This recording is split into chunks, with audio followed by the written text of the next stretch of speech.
अरे मोदी जी, मैंने तुम्हारे ट्रैक्टर की तो ऐसी की तैसी कर दी। अब फिर मेरे से कभी मत लगाना मुकाबला। देखो, मैंने तुम्हारे ट्रैक्टर की पूरे धुआं धुआं कर दी है मोदी जी। अरे बाबू, नाम मेरा मोदी है, कहीं लेने के देना ना पड़ जाए अखिलेश बाबू। इसलिए ज़रा धीरे से, क्योंकि मैं भी एक्सीलेटर कम नहीं कर रहा हूँ।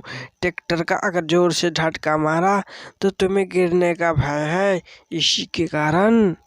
अरे मोदी जी, क्या बात कर रहे हैं आप? मैं यादव हूँ, यादव अखिलेश यादव। आपको क्या लग रहा है कि मैं ऐसे ही एक्सीलेटर थोड़ी ना छोड़ दूंगा?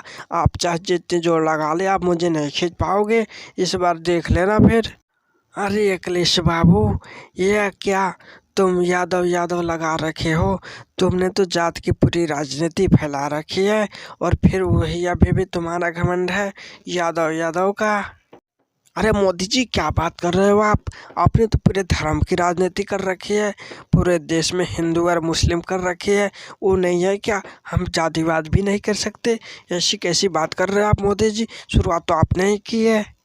अरे अखिलेश बाबू, मैं कोई धर्म की राजनीति नहीं कर रहा हूँ। मैं हिंदू होने के नाते मैं श्री राम का नाम हमेशा लेता हूँ, और बाकी लोगों को भी श्री राम का नाम लेने को बोलता हूँ। वैसे तुम धर्म की राजनीति